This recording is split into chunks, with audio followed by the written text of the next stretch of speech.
Okay, I'd like to call the meeting to order, 6:04. First thing on the agenda we have is the health clinics. As you all know, at the last board meeting, we approved the health clinics with Dr. Owen as the medical director, keeping our current nursing staff and then leaving the door open for options in the future as other things become available, especially right now with healthcare. You don't know what's going to happen with healthcare, so we wanted to make sure that whatever we do, we'd be able to continue that level of service. But along with that, we had to make some changes in our policies to make sure that we were covered in terms of having a medical director and moving forward with the types of medications and the types of services that we would provide our kids. Now that with Dr. Owen being part of our health services team, we'll be able to supply over-the-counter medications for students and basic treatment for students whenever, if they have a skint knee or whatever. We will actually be able to take care of those things at school. And I think Dr. Owen's even going to try to set up like a little telemedicine type thing too. So if there is something that comes across one of the school clinics that they really need some direct conversations with her, she's willing to do that as well. So what you have in front of you is you've got two policies that we've updated, and these policies will have to have a second reading with them, but we can go ahead and move forward in getting everything established. And the first one is just basically 9.21, and it talks about the establishment. The only change in that policy is the bottom paragraph down there that you all seen, that it indicates that we now have a medical director. And then you have policy 09.2241, and this has to do with dispensing of medication. And again, you can see the change on that policy is again located at the very bottom of that policy. And it's basically just telling that we are now maintaining and administering medication in our clinics. So if you all don't have any questions, or if you do have any questions, we can try to answer those. But if you don't have any questions, my recommendation to you all would be that we would approve the first reading on those two policies.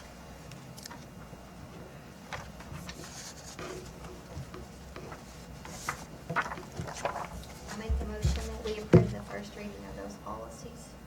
Okay, we have a motion. Do we have a second? Second. Okay.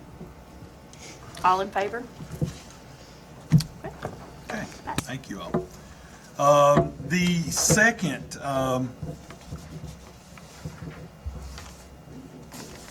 second item there, B, is for the procedures, and I think we've still probably got a question on the second one.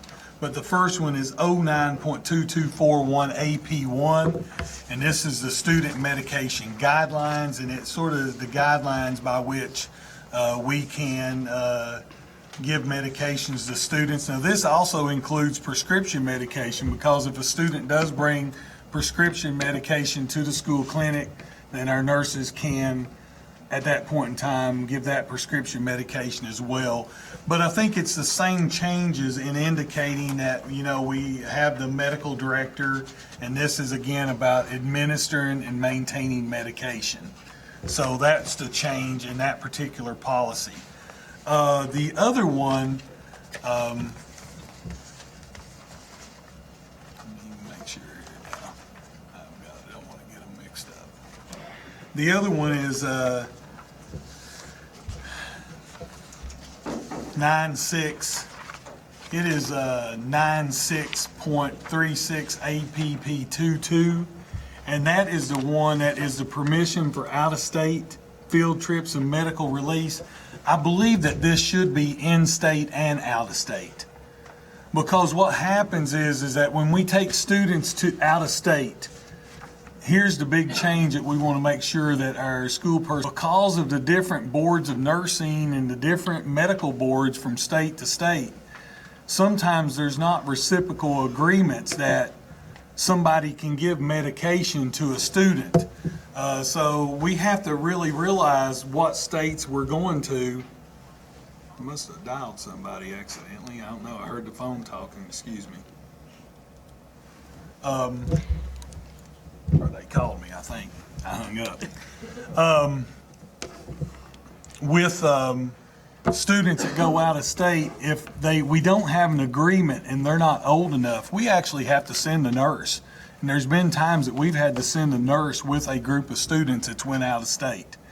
Sometimes states, the exception to that may be along the line, like for example, when our seniors go to Washington, D.C., we don't have an agreement with that jurisdiction as well, but those students are old enough, then parents can sign off for those students to give medication to themselves. So that's what this change is all about. It has to do with the dispensing of medication again.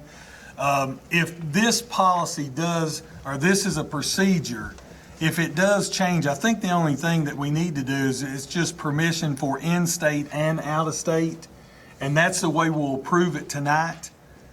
And if that is not correct, then I'll bring it back to you at the August meeting with the right language, okay? But I believe that does take care of it. The consultant was not in today, so that allowed me not to get that change made.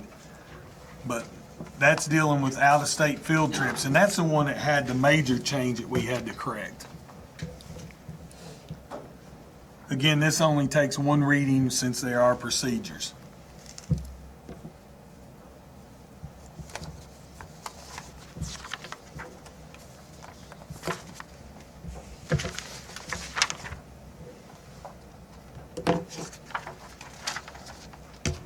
Any questions? Okay.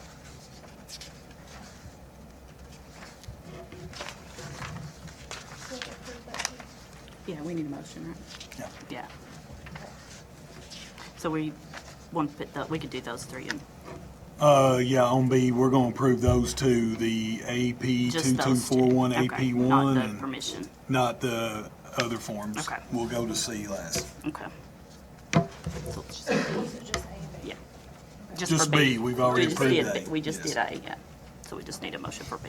All right, well, I'll make a motion that we approve. Okay, you have a motion to approve? I'll second. Any discussion? All in favor? And we're going to the other forms. Item C is not for your approval. Those are just forms out of these policies that are for the medical director. The medical director has to sign an agreement with us, and that doesn't require your approval. And then the permission form for our parents, because we will not give anything unless they have a permission form on file. So that would cover just our in-house stuff, and that way I just wanted you all to see what forms that we're using, but that doesn't take any action on your all's part. Okay. Next on the agenda, we have to approve emergency hire certificate. As of right now, we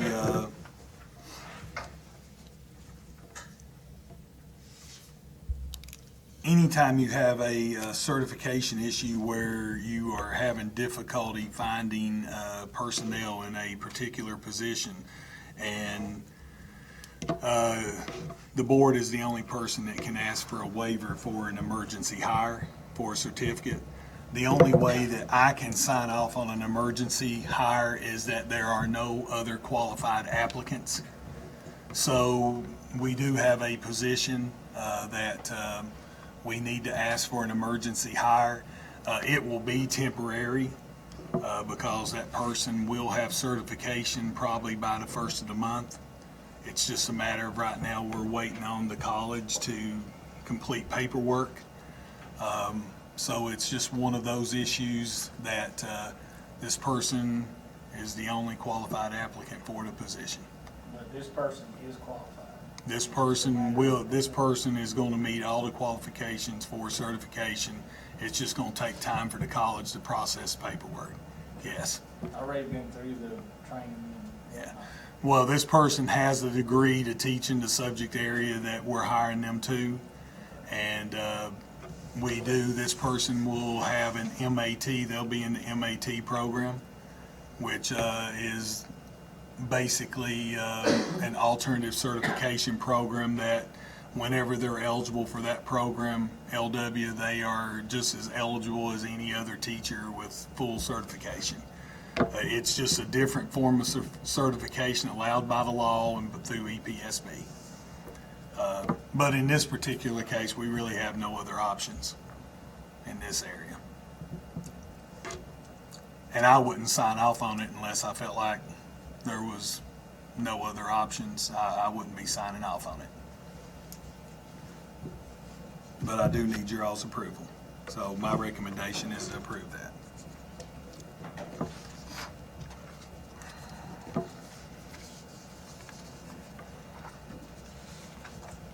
I'll make a motion to approve the emergency hire certificate. Okay, we have a motion. Do we have a second? I'll second it. Any discussion? And one other thing, so you all know, until this person does gain full certification, they are hired as a substitute up until the point in time they have full certification. That's just by statute. You can't pay somebody for full certification unless they hold it. Any discussion? All in favor? It's approved. Okay. Okay, next on the agenda, we have to approve the recallable nickel tax special called election if petition is found valid. Okay. As everybody already knows, this past Monday, there was a petition presented at the clerk's office. Preliminary indications was that there was approximately 600 signatures on that applicant, give or take a few. I don't know how many total.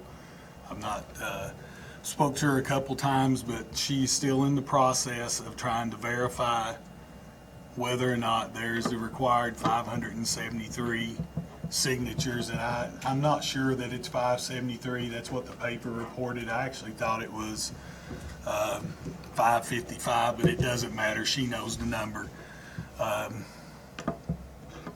Sherry has told me that she believes that she will be through with this process by tomorrow. So we would know then whether or not there is a verified petition. So I guess it's to the board now. We've followed every basic procedure up to this point with the advertising, the public hearing, the 45-day window is passed. If the petition is found to be valid and certified, then on the day that she does that, then the board has the option to take this to election. You have several days to decide. You have to notify the clerk's office within 10 days as to how you wish to proceed. The problem here is that because of the fact that we're trying to meet the timeline to be on the first tax bill, it's whether or not you want to take the 10 days or you want to go ahead and make that decision. And you can, I've checked with KDE, you can make this decision that if the petition is verified, then you can move forward with the election. The day that it's verified, the physical court has basically the duty to set the election 35 to 45 days. It has to fall between 35 and 45 days after the date that it's been verified.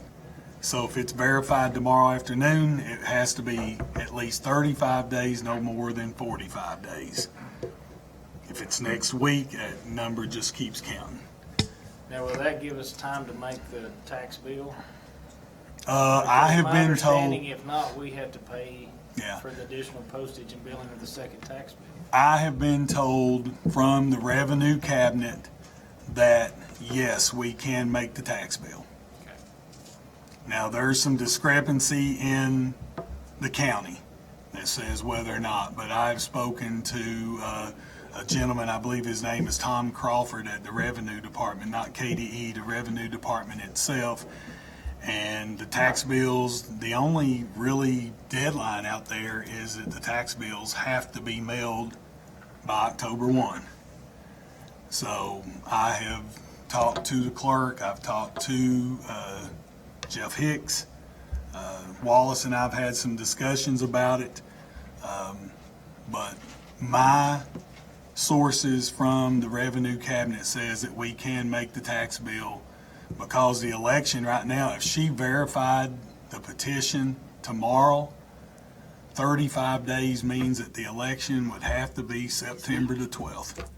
It's the only date that meets the guideline to fall within 35 to 45 days.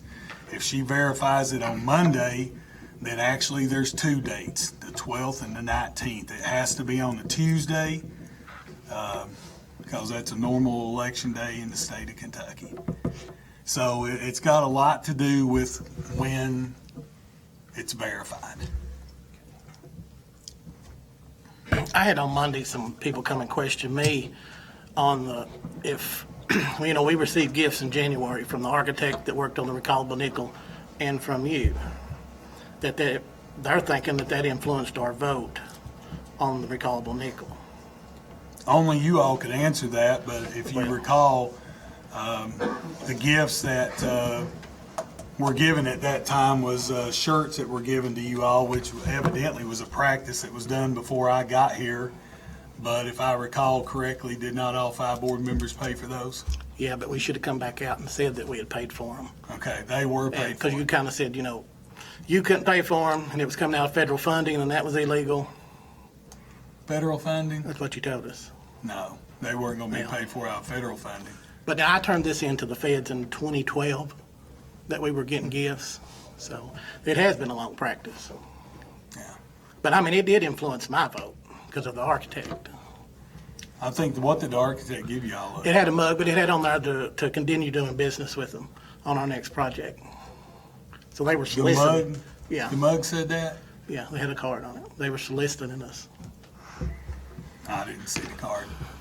I didn't They read had it. one in your office with the card on it for 2 months after that. I didn't read it. I mean, you all get to decide when you do the RFPs right now. We've got an RFP for Yeah, architectural we've got a services. major problem with that. With the RFP? That's why we've got it on there tonight to discuss it. It was approved at the last board meeting. I brought it to you all to look at. I mean, I'm just saying what in people are terms of telling us. gifts, in terms of It gifts. should have never happened. Well, That's maybe your it job. shouldn't happen. That's your job. We're not here responsible for what's on the agenda that comes to us. That's under yours. No, the board chair actually sets the agenda if you'll read your board policy. Correct.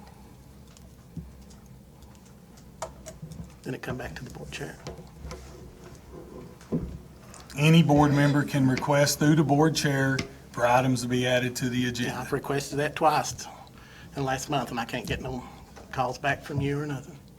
I've got my emails and everything. What you requested last month was, would have been needed to discuss in closed session. Closed session was on the agenda and you didn't show. Because there was things I couldn't vote for in the agenda.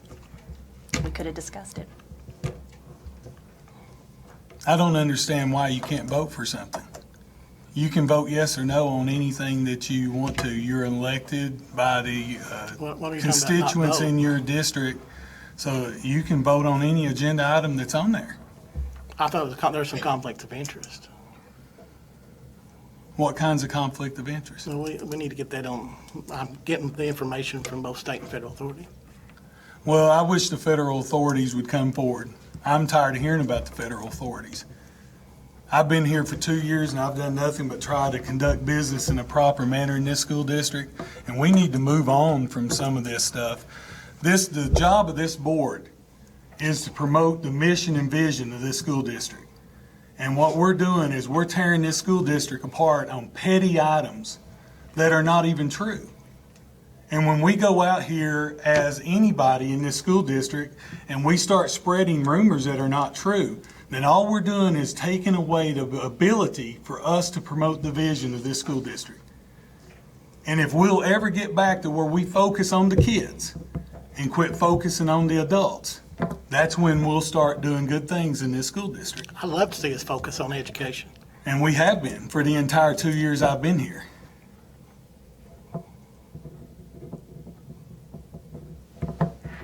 And that's the case. I mean, the bottom line is you all evaluate the superintendent every year. If you don't think that I'm doing the job and doing that, then you need to be here during the evaluation process.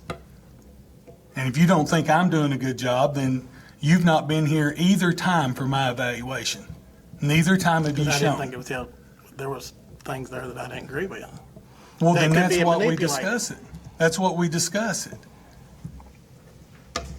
Your job as a board member is very simple, to evaluate the superintendent, to approve the bills and approve the budget. And that's pretty much where the jurisdiction and the ability of a board member lies. And it starts when the beginning of the meeting until the close of the meeting. And that's where it lies at. So if you have problems with my job performance, then you need to show up on the nights that we have an evaluation of the superintendent. It's not to be done on Facebook and in social media.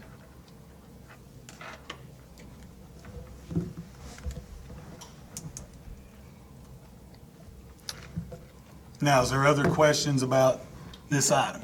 I'd like to make a comment before we vote in discussion. I've always been a fan of the people voting for a tax increase because I feel like that's a right. So I do support that part of it. I do have concerns about us paying for a special election. And I just want to go on record and say that's the thing I'm wavering in my mind. So. Well, there is some information I want to share with you because I've tried to be very open in this process in terms of what this is going to cost to people, what the tax rate's going to be. So this is not in your packet because I did not receive this yesterday. This is the tax rates for this coming year. Now, let me just give this to you. So the press have one. We didn't have these when the agenda went out.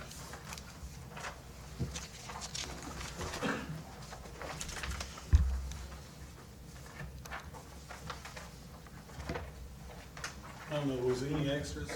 Yeah. Anybody wanted? There's a couple of extras if anybody wants a copy.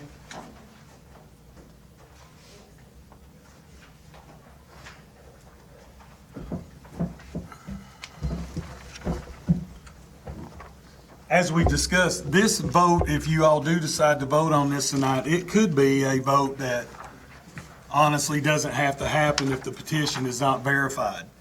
But if it is verified, then I want everybody to know the exact numbers, because as we sold the recallable nickel and we talked about what it would cost the public, then what we did is we used projected numbers. Well, we no longer have to use those projected numbers, and I want to share those with you. And if you'll turn to what says Report 1.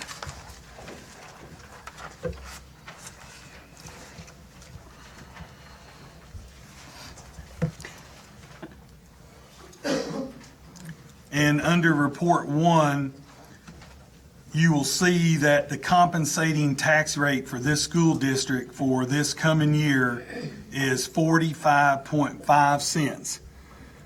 Our tax rate this past year was 45.4, if you all remember correctly. That is what we agreed on last year.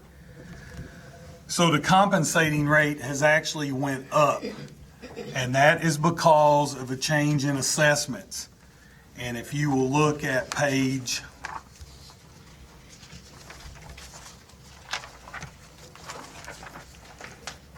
to the right one. If you'll look at page, it's Report 3. At the top it says Report 3. And if you look down at this column right here, which is net assessment growth,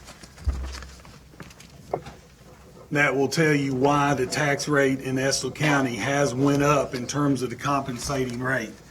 And you'll see there in terms of real estate, there was actually an increase in the amount of real estate assessed of $3.1 million, $3,108,000. There was a decrease of almost $5 million in tangible property. Okay, that was one major company that is no longer in business. A majority of that, about 80% of that, belonged to that one particular tax bill. And then also in terms of real estate itself, it's showing a decrease of $143,000. And that comes about because of a change in exemptions, different reevaluations of property. So the net assessment growth, as you can see there, even though the amount of property went up, because of the change in tangibles, it caused the compensating rate to change. What does that mean for the nickel? Anytime your tax rates go up, the compensating rate goes up, it changes the equivalent. We had told everybody that the equivalent was 5.9 cents. Due to the reduction in the amount of taxable property in our school district, it is now 6.1 cents, and you can find that back on Report 1. If you go back to Report 1, if you go right down to this second line, right above the solid line down there, it says 6.1 cents of the total property rate shown above is required to produce the 5 cent equivalent. Okay? Now, just realize if you take the 45.5, 6.1 cents of that already goes into the building fund. That's what we're currently making our bonding with. So if the recallable nickel passes, let's say if the petition is found not valid, that means the recallable nickel is enacted. It's over with. Then you have a 6.1% increase or cent increase because of the recallable nickel. That is added to the 45.5. And if you add that 6.1 to the 45.5, I believe that is 51.6. When we did all of our programs and all of our presentations to public groups, at that time, it was estimated to be 51.3.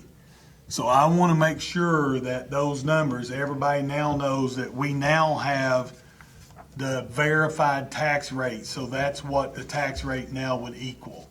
So it is actually 0.3 of a cent higher than what was discussed during that campaign. For clarification's sake and for letting everybody know, everybody needed to know that.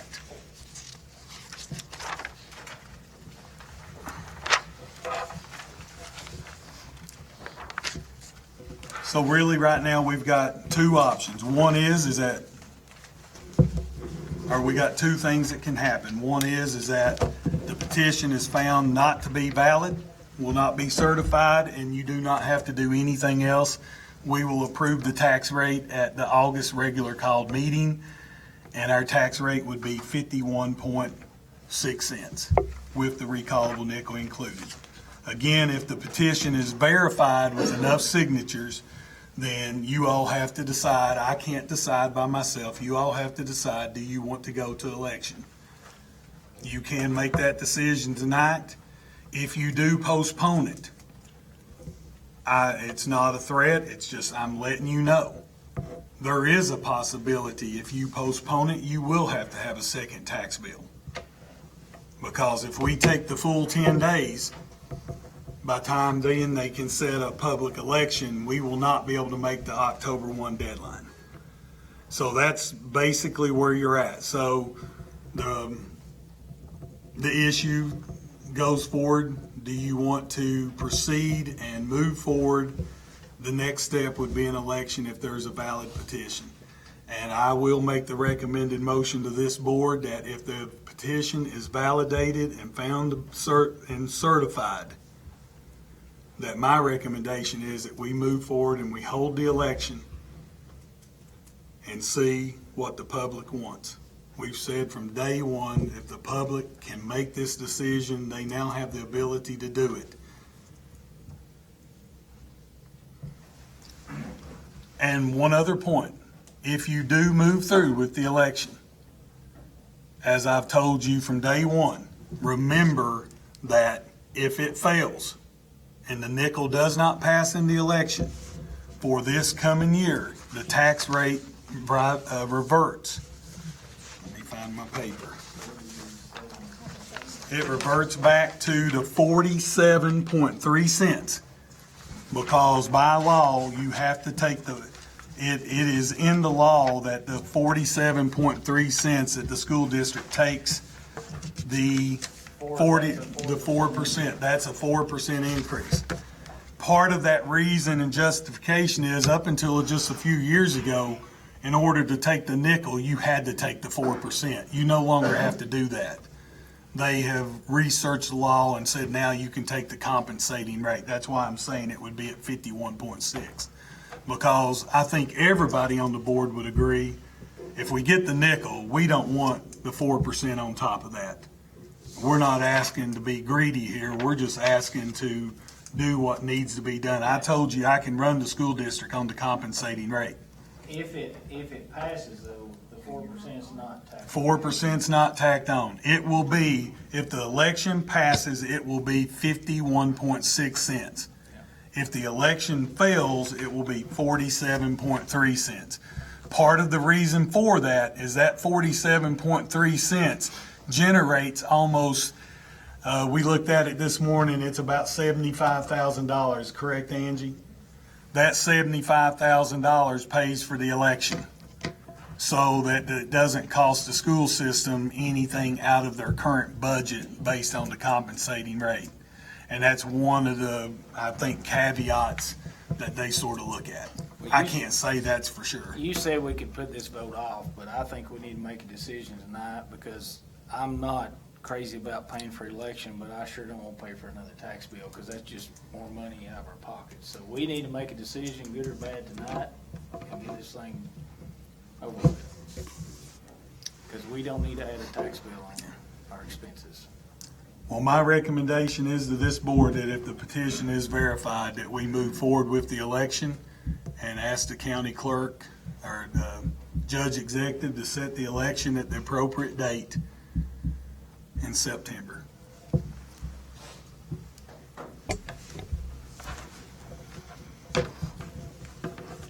At this time, I'm prepared to make a motion that if the petition is verified, that we move forth with the special called election for the nickel tax.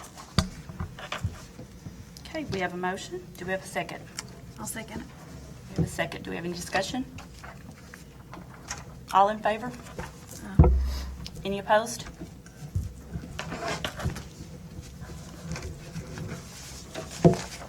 Okay, next on the agenda, we have a work session. I think first is the budget. Angie, do you want to come on up?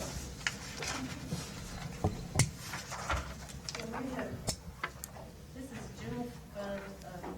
And I want to apologize for being so down here. We got this call here. Notice that. We're at the bottom. I haven't, so it's kind of difficult to read, and I apologize for that. Our fiscal year actuals are on there, and those have not been audited yet, so that, the total of the last page where the 2.226 million comes from, that has not been audited yet, so when our auditors come, that number may change. I just want to keep that in mind. If you look on page 9 and look at last fiscal year actually, you see where that beginning balance is coming from. Our total revenues for FY 17 were $20,547,518. Expenditures were $18,320,772. So that gave us our beginning balance, and the budget, we didn't try to be conservative. We have included an increase in property tax, you'll see. Everything else is pretty much constant. The omitted property tax, we did up some, because when you look at the last couple of years, we're never really sure about some of these things.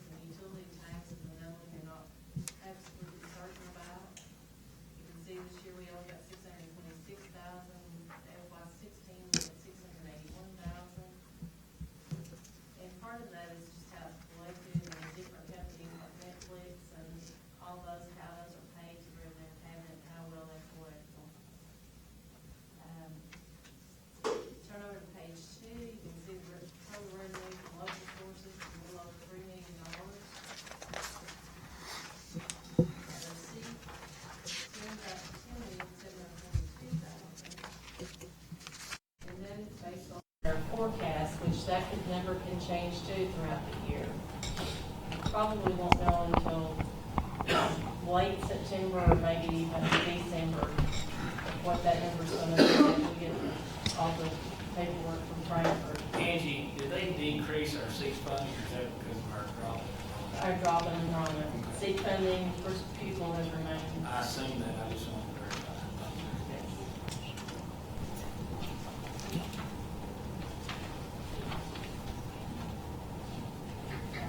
Move on down to page 3, the total revenue from state schools is 14 million. Right above that total though, you see on behalf payments, that's revenue of 3.7 million. It's budgeted exactly what FY16 expenditures were. And the total budgeted for expenditures is 3.7. That's the amount that the state pays on behalf of our employees for insurance and retirement. Medicaid reimbursement is 20,000. You can see indirect costs that we budgeted 80,000. You all voted, I think it was in March or April, to take indirect costs from food service.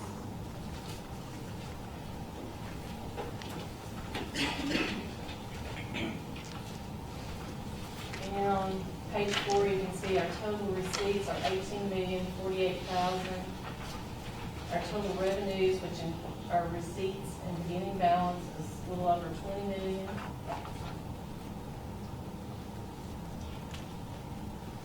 Do you all have any questions on the revenue side of it?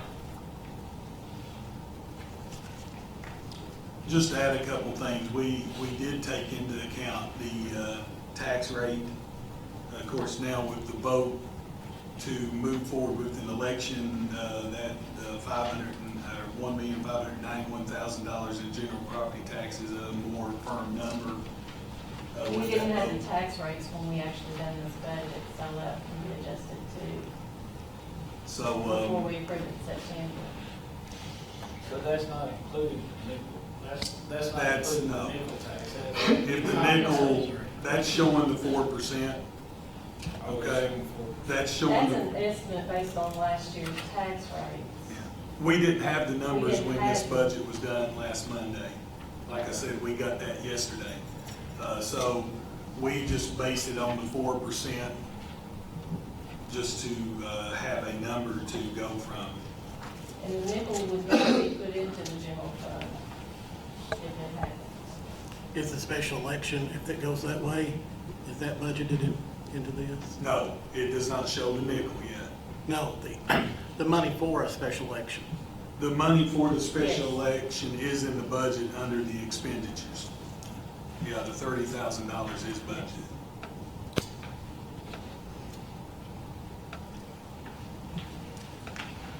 The one thing that sort of always, the on behalf payments, I don't really like that. That's a new requirement. It makes it look like that there's $3.7 million that comes into this school district, but in actuality, it really doesn't come in. It's just on paper.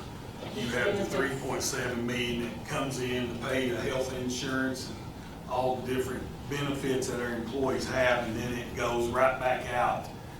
And the one thing, and then if you remember with your audit, the other thing that is always now makes your audit look awful is the fact that all the unfunded liability from your pension systems is now in your audit.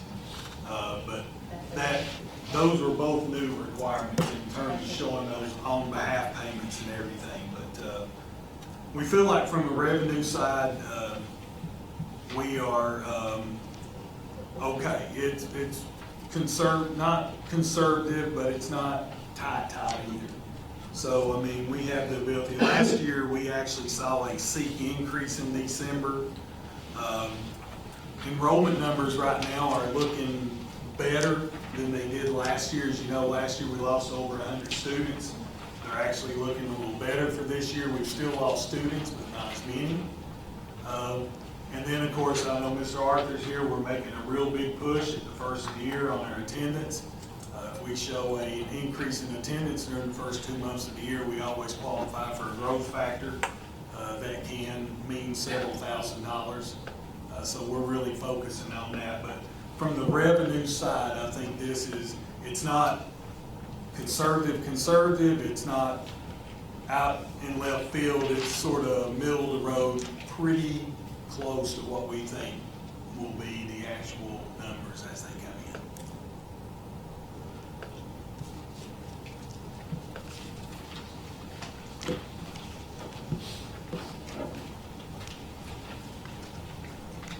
And on page 5, starts with expenditures, and down on the third line, you'll see 0280 on the app. That is totals back to that $3.7 million that Mr. Saylor's referring to. That money actually doesn't even come into the district. It's the health insurance that's paid for our employees, and when they see it or it comes to Estill County. The different categories, you can see the different functions and object codes. Just one note before you go on, Angie, under 1,000 instruction, please note the change in the actuals on the salaries. You see last year it was $6.8 million, this year it's right at 6.5. That's about a $340,000 decrease. As you know, we did cut somewhere in the neighborhood of 9 to 10 positions. So that's why you're seeing a reduction. Also, it's for the board to decide at another time, not tonight. It's not part of the agenda tonight, but so you will know in this budget, there is a 1% pay raise in this budget for employees. It's not been approved by the board. Just want you to know that it's in there for all employees. Again, just so you'll know, that is general fund money. That has nothing to do with facility money. That's two different pots of money. That is our employees have not received a raise, I believe, this is the third year that they've not received a raise. It's totally up to you. It's in the budget. It's about $110,000 expenditure. Is that correct? So as you go down through there, just know that the money is there, and it will be at your discretion at the August meeting and September meeting. You have to approve the tentative budget, or the working budget, excuse me. You have to approve the working budget at the September meeting. And these numbers will be refined as we find out more about Fund 2. We have some grants that still, we don't have the final numbers, so we calculate this budget column will change a little bit. Another example today, we found out that we had an employee that moved into another job position. The job that they're vacating is not being filled. That's a $30,000 savings in the budget that's not in here. So you're going to have some adjustments like that as we move forward.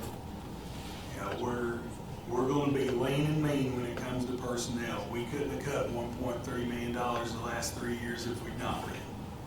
We've been good stewards of what we've been given. So we'll continue to do that where it's necessary. And I'll tell you who that is in the morning. You don't even know yet. I didn't know till this afternoon.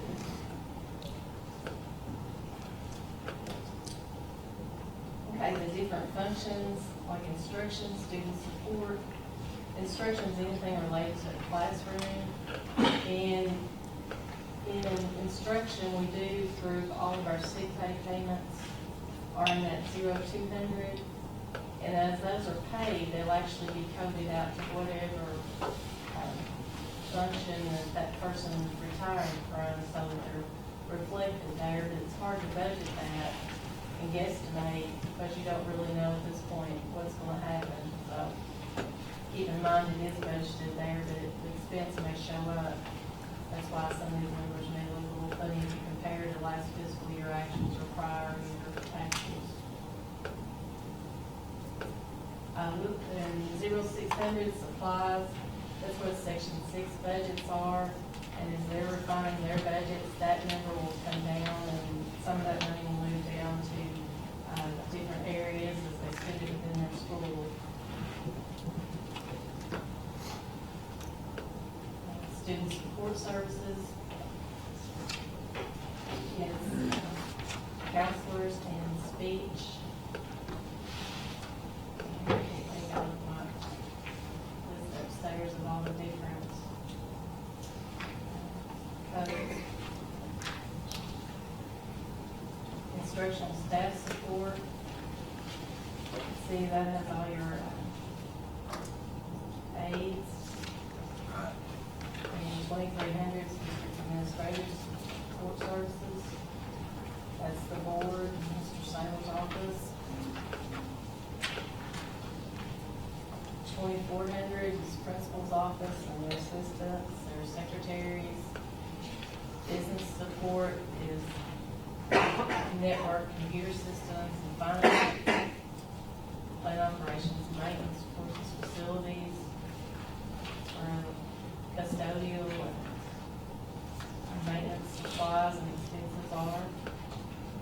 2,700 student transportation, and if you look down to the 700 code, you see we have a little over $300,000 budgeted for buses. Food service, that's not actually food service, that's over and above, that's paid for aides to be in the lunchroom, to facilitate lunch and help the children. It can't be paid by food service. On page 8, debt service, that's actually our KISSA payments that we're paying on buses. 5,200 fund transfer is $50,000 that we set aside for our KISS match, and that actually gets transferred to the state matches that. Our contingency remains at $2.16 million.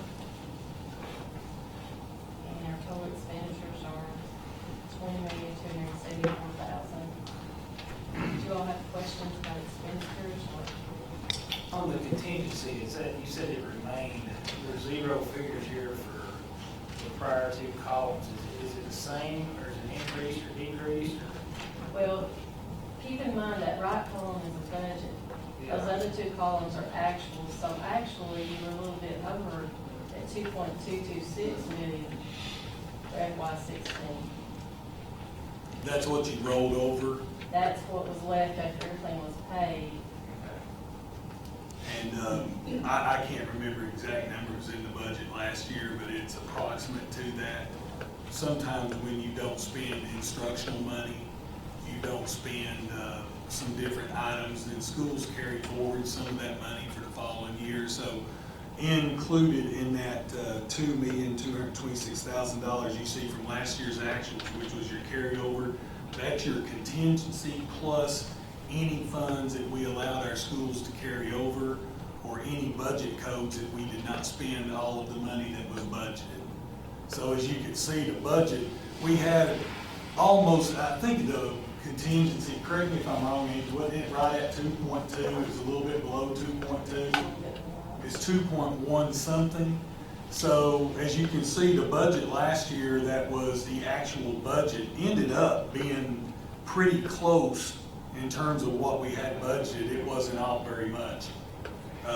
You ended up, matter of fact, you probably wasn't off very much at all. It's probably less than a 5% variance, really, in terms of what was budgeted and what was spent.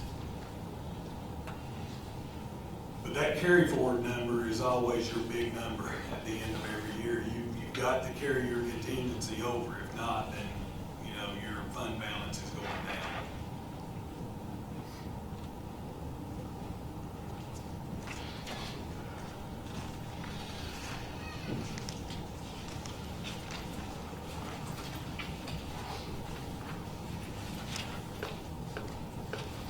Now's the time, I mean, to take an in-depth look at this. I mean, if there are questions, and while Angie's here, remember this is 80% of our budget.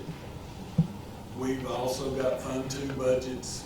You've got your Fund 2, your grant budgets. You've got food service. You've got all your special ed, which is all federal grant money, along with some of our state grant money that you're not seeing those budgets. Angie's working daily to try to get those budgets lined out. Hopefully our goal is to bring those to you this coming meeting, correct? For you to see the final Fund 2 budgets, how many people's in Title I, how many people's being paid out of special ed, all the way down the line, so you will know exactly what we have in each of those fund balances as well. Your strategic plan calls for a 9% contingency, and you're right on top of that number. You might just be a little bit below it, but you're right on top of that number. When I got here, you had about a 7% contingency at 1.8. So We're only required by law to have 2%. you're only required by law to have a 2%. This board has done a good job managing the budget of this school district. We stopped the bleeding that was going on. We're actually purchasing school buses and paying for them as we go. We're being good stewards of the money, and that's a credit to you all as the board to oversee the finances of this school district. We have new auditors. They were very pleased with our budget from last year, and we've retained them again for this school year coming. Our audit report just came in, 3 weeks ago? No, our contract. Our contract, but the report from KDE. Oh, yes, after KDE approved it. and it was KDE good. approved everything with our audit and felt everything was in line, and kudos to you all. I mean, it's your budget. We're here to work together on it.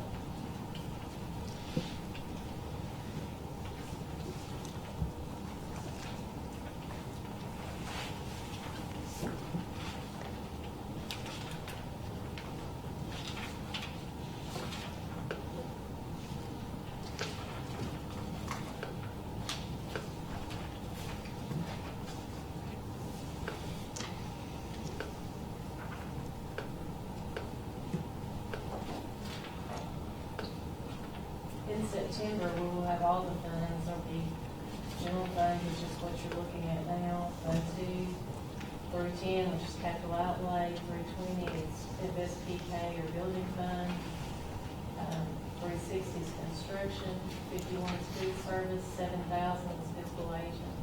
That's all our scholarship money.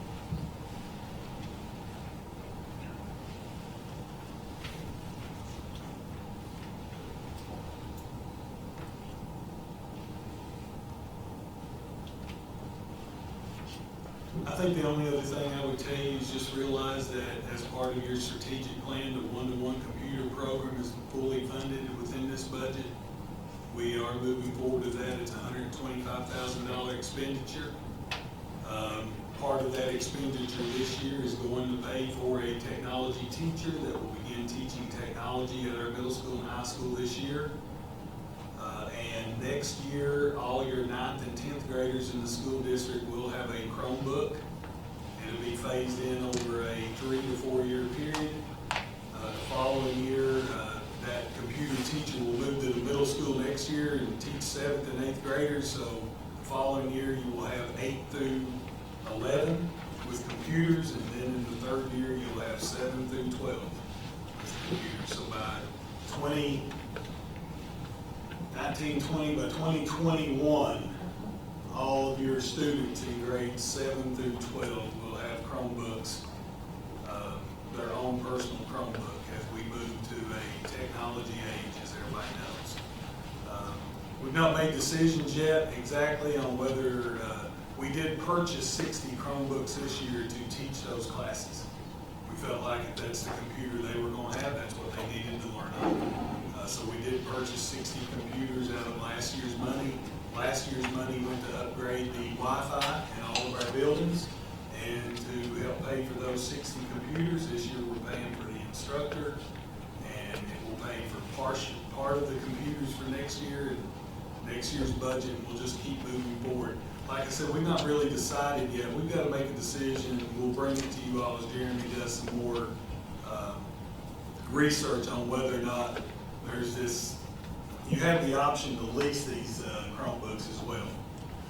And you can lease them for a period of time, or you can buy them and then do surplus property sales on them as students leave. You can let them take their Chromebook with you. You can declare them surplus property for whatever they're worth at that time.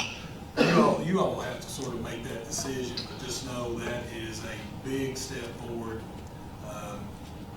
I don't know how many school districts actually have one-to-one computers right now, but by the time we get it implemented, we'll be at least one of 50% of school districts that have computers for students use at home. That is their own personal book. I think that's a proud point in your budget as well. It's an expenditure that is going to be well used over the years.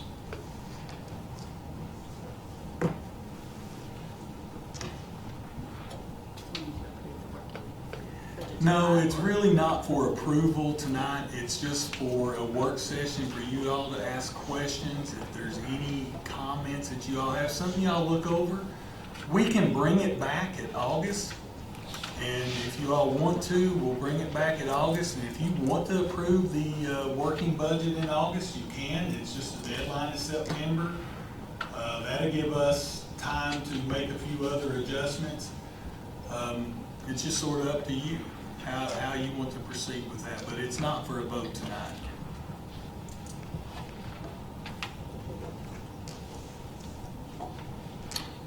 Okay, next on the agenda, we have a facility needs construction. Okay, at the last board meeting, it was approved to request proposals for building the Career and Technical Center. And we have put together this proposal. This proposal's not been sent out yet. The whole purpose of this proposal is to come to you all tonight. If you have questions, you have concerns, now's the time. Because once we have this document finalized, then we can move forward with the selection of an architect. And why that is so important is that we really can't, you can decide on a piece of property right now, but I would not recommend you deciding on a piece of property right now because you really need to have that piece of property evaluated by an architect, because you just don't know how much cost that might be involved in that piece of property. An example of a high school that just recently built in Eastern Kentucky, it took $1.5 million to prepare the property before they laid the first foundation. So the piece of property that you select can determine the cost of the total cost of that project. I also spoke to Kevin Osborne today. He fully expects that the draft on the contract for the $5.7 million grant should be ready here in the next couple of weeks. May even be ready for the next board meeting. And basically that contract is going to be just what you all voted on at the special call meeting back in May, was that we will proceed as the project has been presented. And of course, they understand that there will be some design changes and there'll be some maybe even small program changes and stuff like that, but they expect us to carry through with our part of the bargain that was presented in that grant. So I'm ready to, if there's questions about this, to go through this. Angie put this together, and we just basically, I went back and based on our meetings and our discussions at a couple of our other previous meetings about a construction manager and stuff like that, that was put in there.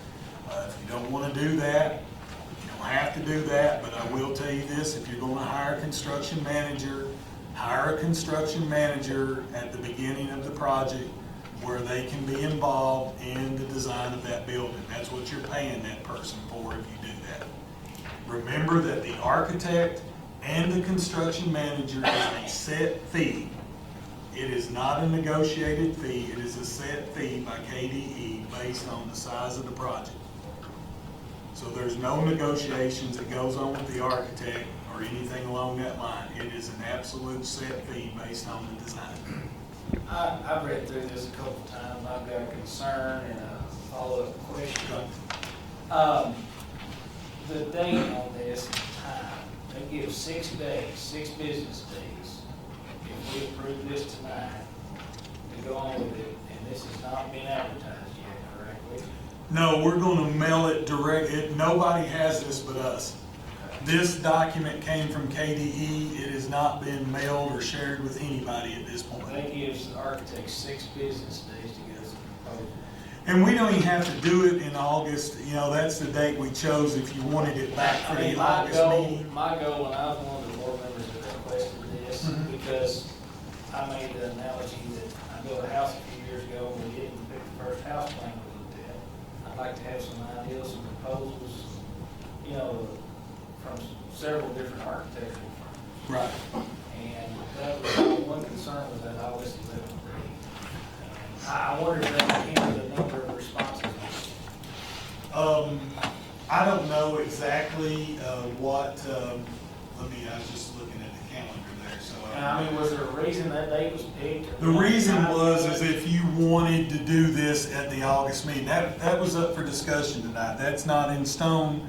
We don't have to do it at the August meeting, but if the board chose to do it at the August meeting, that would be the Tuesday before the board meeting, which would give you a couple days for me to get it to y'all to look at what proposals we've got. Now, we can bump this back to September for the September board meeting. And that's perfectly fine. Now, our thought process is that you can do this 2 ways. You can advertise it, and if you advertise it in the local paper, you know, as the advertisement says, you know, I don't know how many architectural firms across the state will actually see it. So the one other thing that I was gonna ask you all tonight was, you all have been to KSBA, you've been to different meetings, you've seen different architectural firms. There may be other firms that you all wish for it to be sent to, and there's not a thing wrong with you saying that you'd like to send it to this architectural firm for them to give an RFP. So our thought process is that we was at least gonna send it out to 4 different architects. And we can add more, we can add less. I can tell you that of course, when we got the $5.7 million, I remember 3 firms that has said anything to me. Those 3 firms, of course, I would send a form to, but if there's others, or an RFP to. If there's others, we can send it to as many as we want to. Well, I'm on my 3rd year as a board member, so I'm only familiar with one firm, and that's my fault. But, you know, that's only one I work with, and nothing personal against them other than, I mean, send it to several. I mean, they have to be qualified by state approved. Right. If we're not on a deadline, I would really, I want to make a motion to amend that date. Well, we really won't need a motion, we just amend it as a group, we're in a work session, we just agree. So this is not. No. I would really like to amend that and give these, because I don't know what, 6 business days for somebody that doesn't know about this. We can, if you want to have something back by the September meeting, which is the 21st, I would suggest that you give them all the way to September 15th, which is a Friday. Then now you're talking about approximately a month for somebody to look at it, and that's not a bit of problem for us to do that. And that's exactly what we're here for tonight, is for everybody to be in agreement. Again, we want this to be open.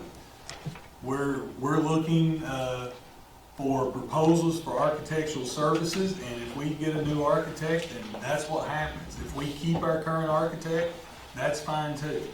We need to pick the person or the group of people that can provide us with the best services, in our opinion. I mean, what I was after when I may be the one that made this suggestion, what I was after, I would love to have some ideas from these guys. I'd love for them to be interested, but I would like to set up a meeting where they can come in and give us a 10 or 15 minute presentation. So I'm not saying design our building yet, but show us some buildings they've done. They know the square footage we need. The buildings they've done in other places, other school districts, you know, and give us some ideas. Right, and I do think if you've read the entire document, it does tell you that, or it does say that they are to present any other projects of this like kind that they have done. For example, Clark County has a new facility right now. And I would love to see these new facilities. I would be okay with taking an evening and giving 15 minutes apiece, and we had 4 show interest for 6. You know, we're not in any hurry here, just remember that we're in the process here.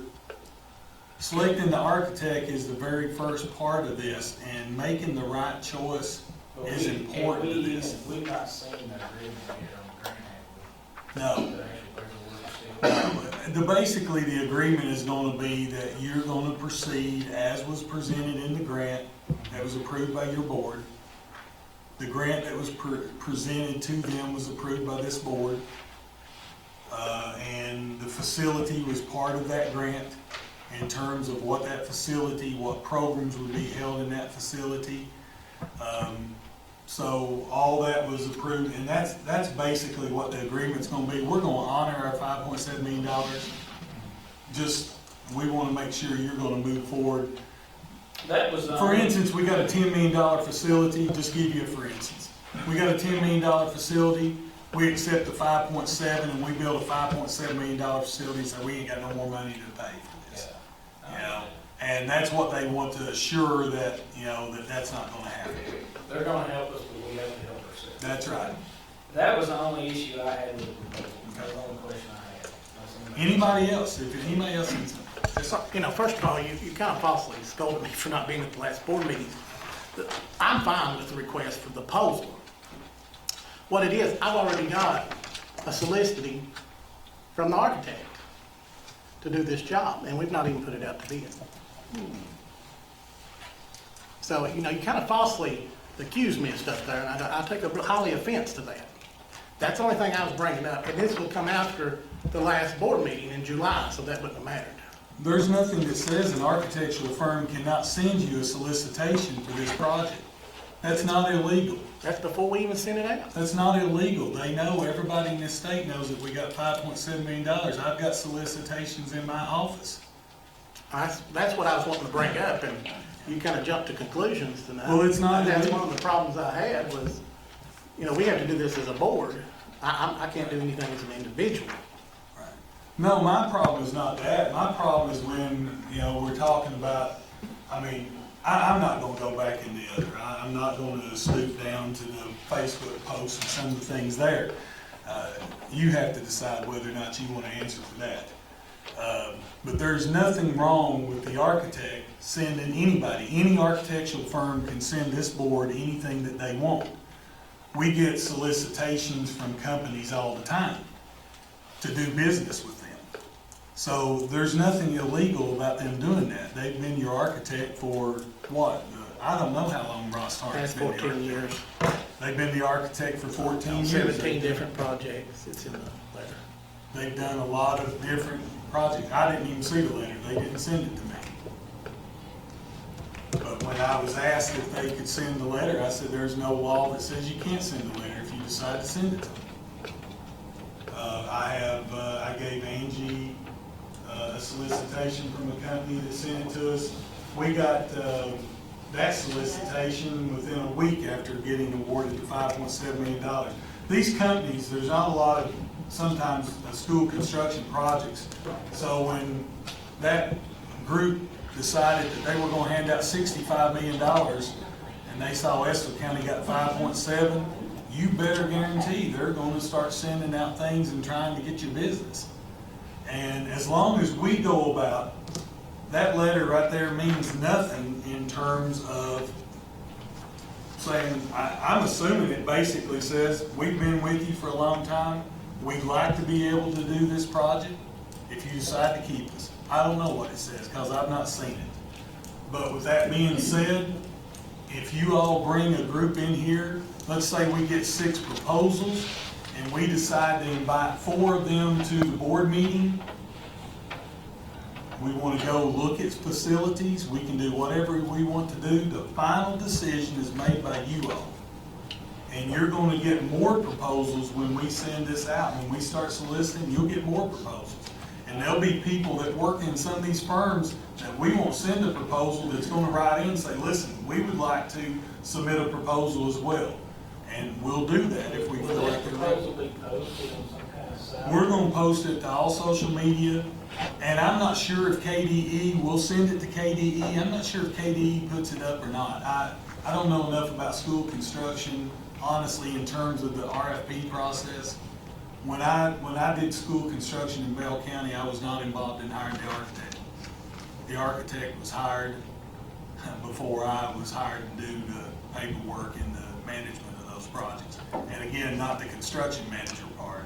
All I did was the paperwork to make sure that everything was done. I'm not a construction manager.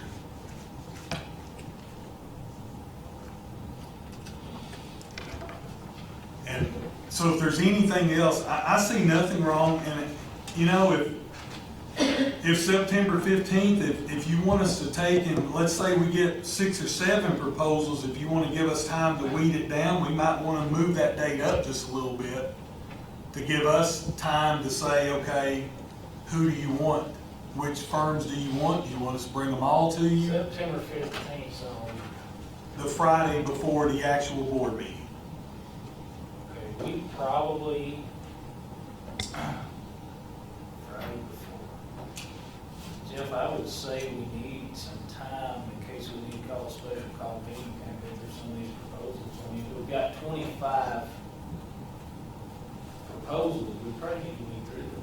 Yeah, I don't know that you'll get that many. Well, You might get a few others. If we send out 5, you may get 6 or 7. You may get a couple extras when they find out.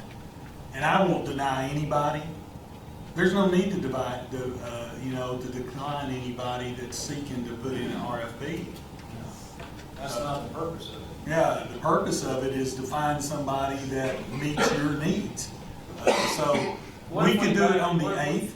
You know what, if we back it up to the 8th, and that gives us that next week, if we need to have a special call meeting to.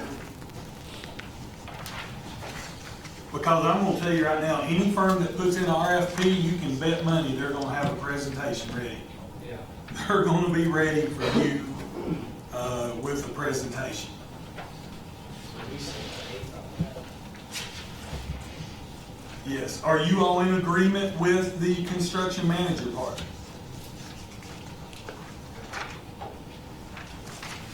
What percent did you say it cost? It's really based on the project cost, and I'm not for sure the exact percentage. I can have that for you all. I wouldn't even venture to guess. I'm not gonna commit myself right now, but I think I'm leaning in that favor because we've had a lot of mistakes in some projects in the past. And I don't want you to think I'm trying to be a bad steward of our money, but those change orders and we've got some mistakes against us for West Urban that would cost us a lot more to fix than the project now. Well, You know, it'd be cheaper and I wanna build these buildings to last. I mean, to be honest, there's nobody on this staff that has, number one, the ability to do it or the time. And Arthur will tell you that I wasn't the construction manager in Bell County, would not want to have been. I have no idea if a motor's going in backwards, upside down, or pointing in the wrong direction. I don't know. The only time I'm gonna know it's when it's turned on and it's not working, then I know there's a problem. So I don't think even our maintenance guy, we cannot afford to pull. Todd Reese may be the person in our district that would have the ability to be the construction manager, but if we pull him off his everyday duties to keep our buildings up and running, we won't make it a month. And he would not have the time in order to do that. So I just think that I've seen too many construction projects. I can tell you on a $4 million project, $3.5 million project in Bell County with a construction manager, it was a little over $200,000 on that project. The higher that project goes, the more that fee is.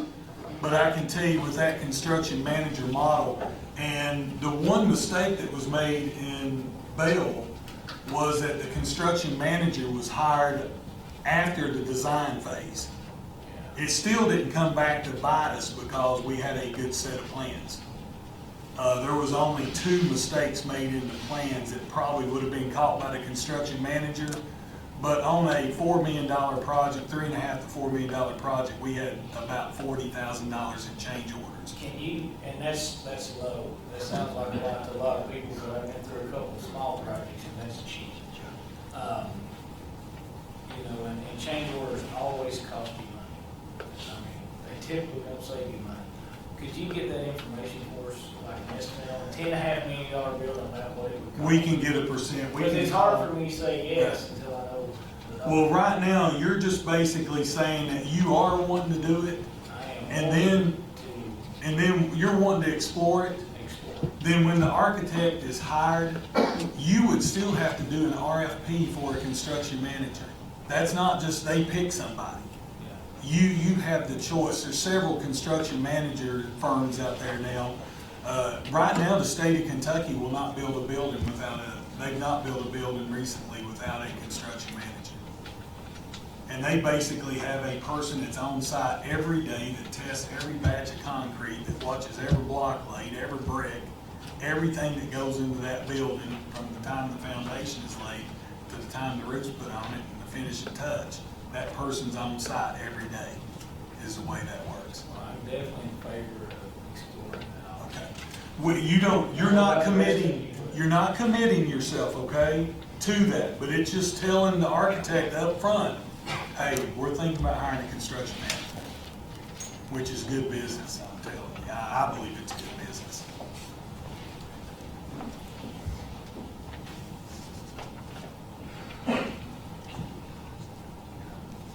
So we can change that to September 8th. I don't see that as a problem. I would like to, and I think if it's okay with you all, I will take all of the, I don't know, how do you all feel about, as you know, I don't want to give anybody a leg up here in any way. I think this should be a fair process across the board. Do we just let them bring us proposals of what they think the facility would look like? Because I'm sure in that presentation, we have told them what the areas are. Do you want me to provide the mock drawings that we have of a possible school that we've supplied within the nickel brochure and some of those things? That is just a possible design. And the one reason I'm a little bit hesitant to include it is because it's drawn by our current architect. I don't want to give them a leg up in any way. I think we need to leave it up to each individual firm. We might see a design that we love. And, you know, it may, instead of $10.5 million, it may cost $10 million. It may cost Right. $11. I don't know, but, you know, I think that's why we're exploring the different options. Yeah, we've got very preliminary numbers. Yeah. Yeah, based on just square footage, and I don't I mean, know. I think we need to give them the square footage that's required. We need to give them something to go by, but leave it up to your imagination. That would be my opinion. Angie, we may want to pull those square footage numbers out of the grant proposal and just attach it as an attachment only, because those square footage numbers that was in the grant proposal are KDE recommendations for that size. Are you all okay with that? Yeah, I mean, nobody can change. Okay. I'd rather them all be basing their figures on the same square footage. And I don't know that they'll bring you anything like that. It's gonna say, we can build this for this amount. They're going to basically, these are the services we can provide you. This is what our firm can do for you. This is the engineering firm that we work with if it's not in-house. That's what this RFP is gonna be more about. You won't get a cost estimate or anything until you actually start getting into the nitty-gritty of the design and all that. So when you get these proposals, for instance, our current architect's not gonna be able to say, we can build this for $10 million. They have no way of knowing that until they actually get into, where's it setting at? What piece of property did you buy? What are the final wishes for you on this building. So you won't get anything like that in terms of a cost estimate. You're gonna get what their services are, what they can do in-house, what services they can provide. These are the buildings that we've built in the past. You can go see these buildings, we can take you there. We can go there as a group. My understanding is just like we can go to a KSBA meeting, if we wanted to drive there in a group, we're not discussing board business in a school van, we can go there in a group. We can reconvene, we can convene a special call meeting when we get on premises. Is that right, Jason? And then we can have just a work session for them to walk us through that building. We can discuss it. You know, just as long as you don't discuss school business to and from that meeting, you can go together. We can go in different cars if we want to have no appearance of anything going on, however you all want to do it. But that's what the process is. They're not going to give you a cost. I just want you to know that.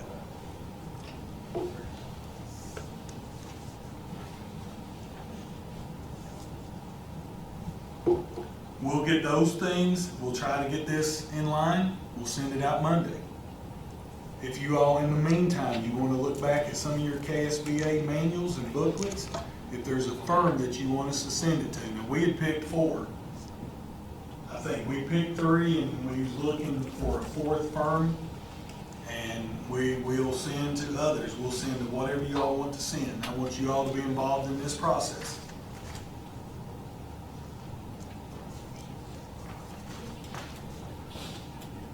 And the other big part of this is that as soon as we can hire an architect,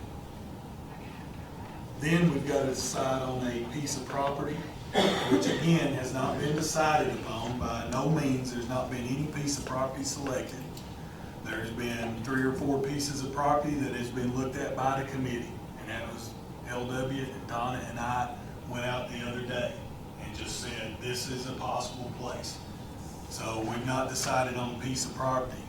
But the important part of this is if we can get an architect hired, we can then have them evaluate those pieces, if that's still where we want to look at.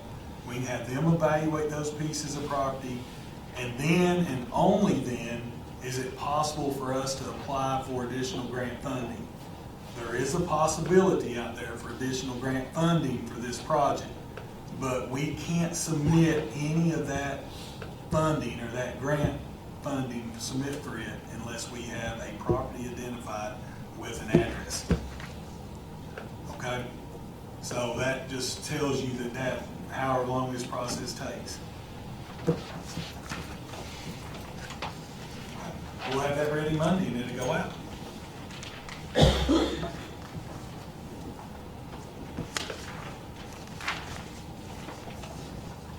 Okay, next we have the Career Tech Center. Well, just the update on it, as I told you, Kevin Osborne, I talked to him today, we're looking at that. This discussion here, I wanted to have this discussion with you before we got down, regardless of what happens with the nickel. If the nickel passes, we don't have issues with any of these projects moving forward. The Career Tech Center, right now, we have committed $3.7 million to that Career Tech facility. Just remember that the physical court has committed approximately $1 million in like in-kind services.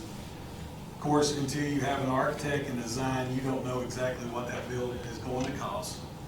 And I mean, and of course, we know how tight budgets are, even with the physical court. So just know that that is out there as we try to build this project. That is about $4.7 million above the grant to build that building. The Estill Springs heat and air system, I was asked to bring some information to you all concerning the heat and air system at Estill Springs. And I've gathered that, or let me put it this way, Todd Reese has gathered that information. I didn't gather it, he gathered it for me. And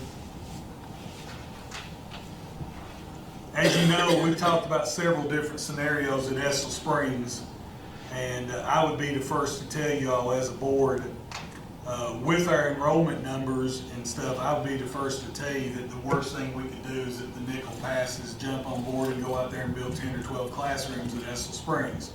Because the fact of the matter is, until we stabilize enrollment at the low end of our student population, we don't need to do that.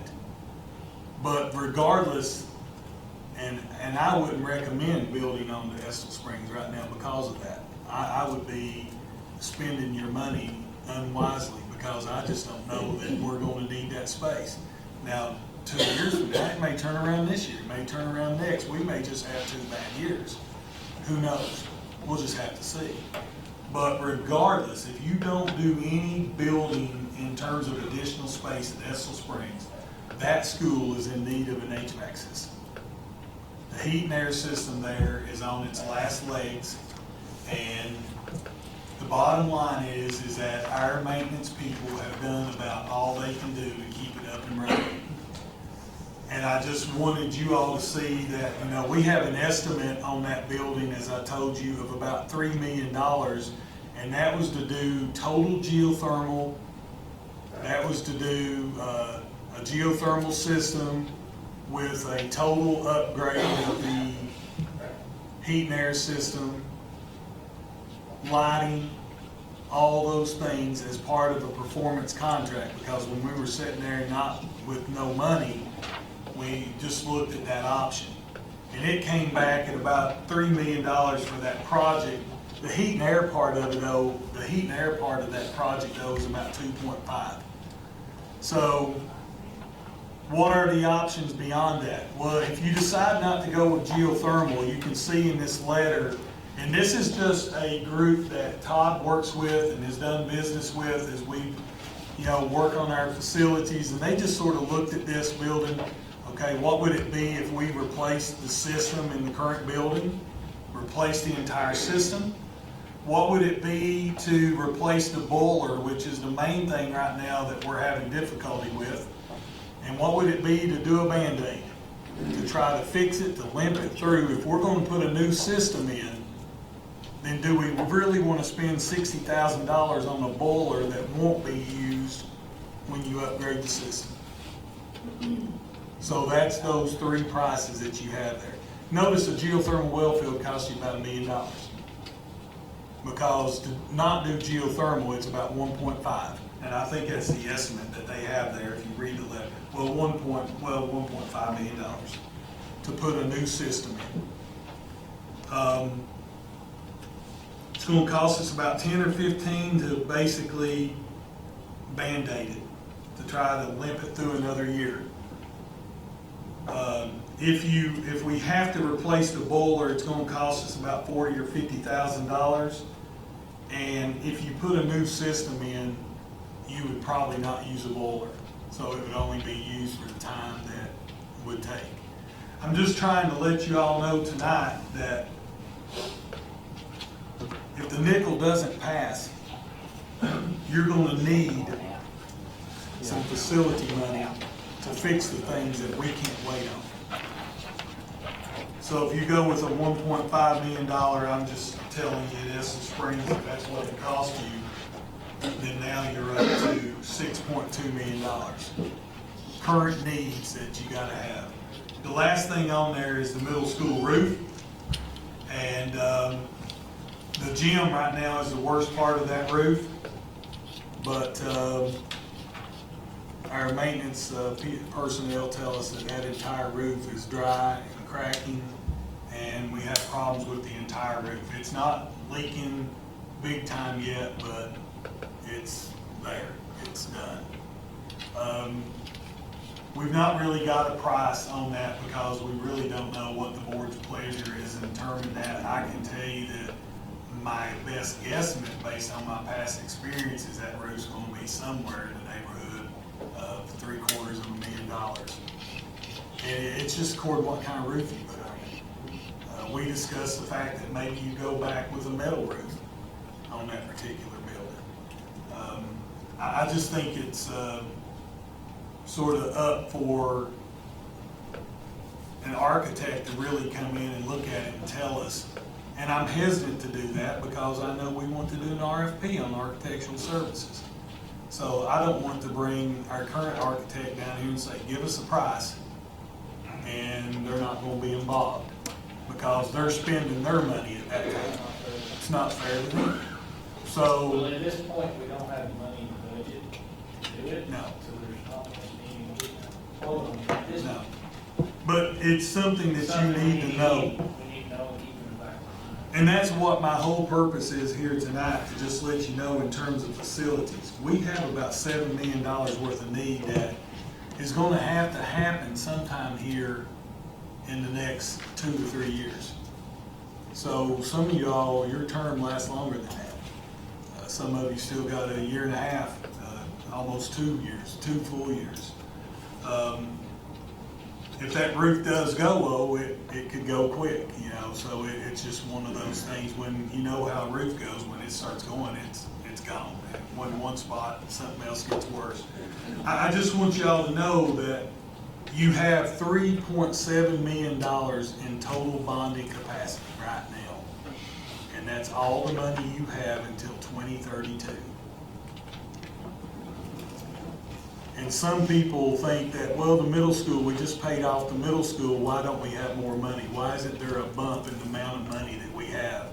Well, the way that these firms are your physical agent, the way they structure bond sales is that for the last several years, we've been paying the max payment on the middle school to pay it off. So you've been paying this amount, out of all the money we're paying on capital outlay, you're paying that middle school at this rate. And your other projects like West Urban and South Urban and the high school, they're being paid down here. West Urban's probably being paid here, the high school and South Urban's being paid there. So they're going along and all of a sudden the middle school drops off. Well, then West Urban is gonna shoot up, because what they're doing is they're backloading the payments. It's not like a mortgage where you pay $700 a month. You may, over the time of that 20-year bond payment, you may owe, let's say, $1 million, so your payment's 500, or let's say it's 10 million, and you're paying $500,000 payment every year towards that. Well, it may be that starting out, because you don't have a lot of bonding potential, you may only start out paying 200 and 200,000 and 200,000, and then when something else goes off, that payment goes up to 600,000 to catch up for the years that you didn't pay the full amount. So those bond payments are flexible during that time. So you're maxed out. The way the bonding is done, you're maxed out, and you only have $3.7 million. So that's why we've had this discussion in the past. And that's what this meeting is for tonight, I think, was budget, talk about budget issues. You've only got $3.7 million, and you're basically short $3.5 million. So I'm just putting that bug in your ear. If the nickel doesn't pass, and who knows what the vote will be, if there is a vote. If it doesn't pass, then you have to start thinking long-term about how you're going to be able to finance these projects, because the Estill Springs HVAC system, if it makes it another year, we're blessed. If it makes it 2 years, we ought to all go out and buy some lottery tickets, because it's not going to make it. It's in that bad a shape. And if Todd was here, he would tell you tonight that it's limping at best right now. And it would just be a miracle for it to go past that. And the roof, who knows, it may last 5 more years. But you've got a need out there in facilities, so you're gonna have to think about how you're gonna do that, whether it's through general fund revenues, whether it's through, you're able to build the Career Tech Center, students from other school districts generate $100,000 and you can use that money to bond on. We've already know that that'll generate about $7 or $8 million. Just know that you've got to be thinking long-term here, strategically planning that we've got a payday coming on facilities that we've just got nowhere to wiggle, nowhere to wiggle.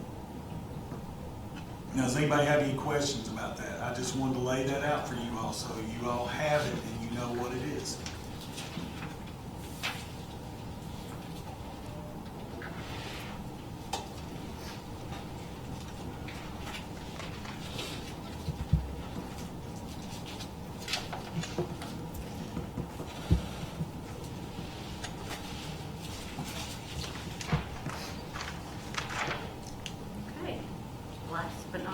the superintendent's evaluation.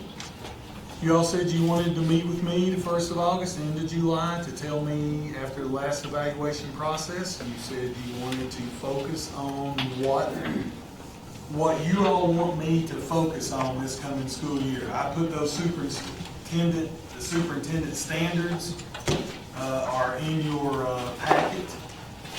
And again, you've been around long enough to know what the different indicators are in terms of strategic leadership, instructional leadership, cultural leadership, human resources, managerial, collaborative, and the last one being influential leadership. So you can use this document to pick an area. I think legally, Tanya, is Tanya here? Okay. I think Tanya may have had something to do, but you all can go off this grid. If there's something that this is the KDE recommended document, but I do not think it's any longer required after Senate Bill 1. So you can go off this document if there's other things that you want, and we can agree. We agree as to what you want me to focus on. I can tell you, I still think that I need to focus on being in our schools and getting to know our personnel better. That is, I believe, a major weakness that I still have, not being from this area, not knowing everybody. It is a difficult job to come to somewhere new and try to learn everybody, and that's not one of my strong suits to begin with, and that's not an excuse, it's just the fact. So I know I need to spend a lot more time out in the schools. Whenever I go to the schools, I don't do it in an evaluative nature. I work through the principals. Principals are the ones that run their schools. I have to work through the principals to provide them with the needs that they have. As far as the teachers are concerned, I'm there as a support to them. I need to be out there more often in that role. But I'm willing to do anything. If you all tell me what your wishes are, then I am willing to be out there trying to promote the mission and vision of this school district. So it's up to you all as we go, because once you all give me some direction, then I will bring you a growth plan back to the next board meeting that tells you what I will be working on, no later than the September board meeting. I don't know if I'm following the right procedure here, but the biggest thing I'd like to see change on the superintendent evaluation is the way we formulate it and get our numbers together. I was on the board, one of the board members that hired you, and this is partly my fault because we had decided at that time that we will get together, a closed session group, maybe with the attorney or whatever, and discuss your performance. And bounce ideas off each other and kind of have a discussion of what you were doing good and what you were not doing so good. And that's the biggest thing I'd like to see changed. I would like for us to get together as a group, not that we're going to put a picture of you go and throw bars at it, but That wouldn't hurt too bad, as long as you don't throw them at me. well, if you come in the room, we might throw them at you. But that's the one thing I would like to see changed about it personally. And it's not that I want to talk about you behind your back, 'cause, but I think it can be more constructive if I can know what Rhonda's thinking, or Ginger, and just filling out these numbers and evaluating it and turning them in and compiling the numbers, to me, is not very useful. I mean, it is somewhat, but it could be, I'd rather, if we're gonna take the time to do it, I'd rather get the most bang for our buck. I don't know if we need to change board policy, we agree to it this other way, but if the board's okay with that format, I mean, there's 5 of us making that decision. You're deciding that tonight, And that's really- why I thought, Yeah. that's what I would like to see changed. And really, it's all 6 of us making that decision as to agree in what you all want to do. And if you remember, I sent you all out a sort of a timeline last time.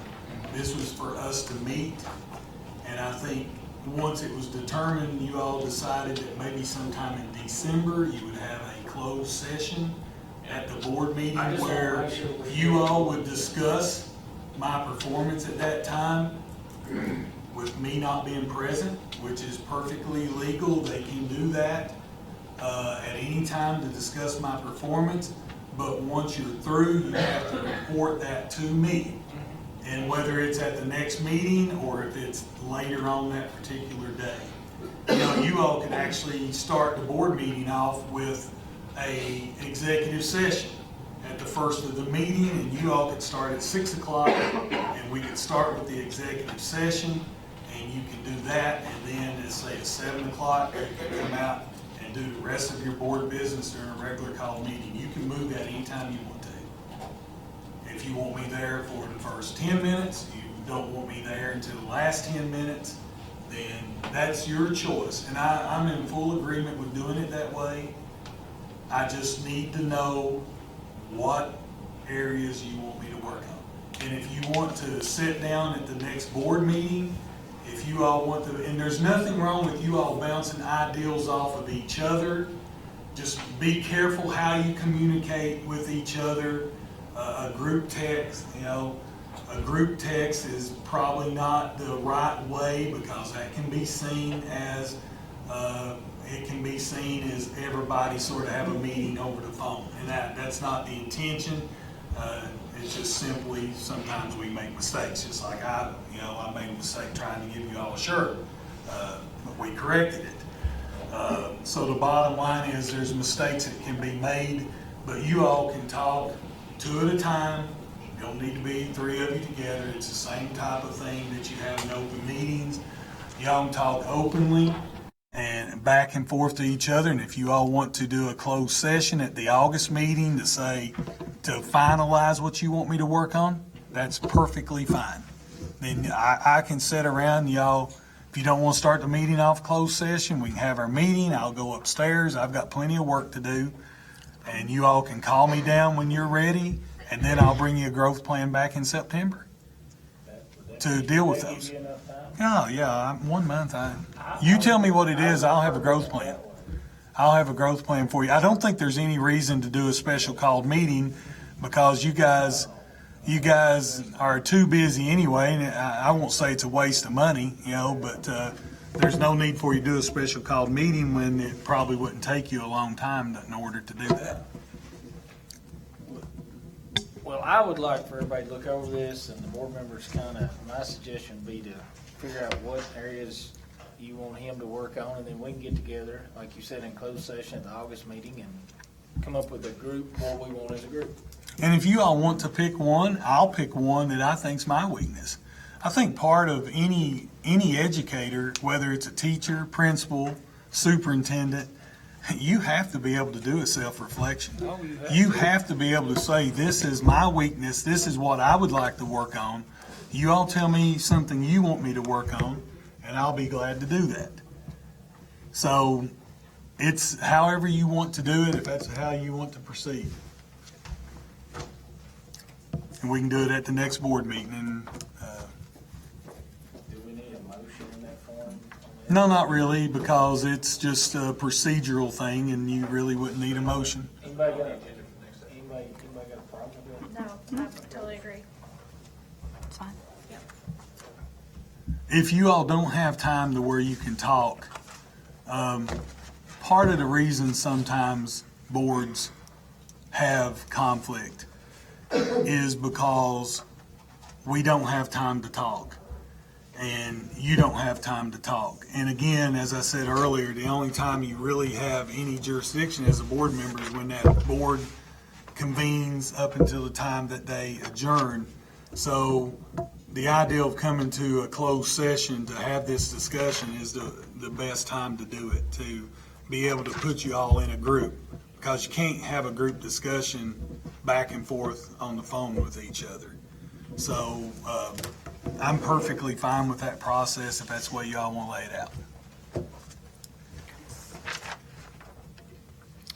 We will need a motion to adjourn.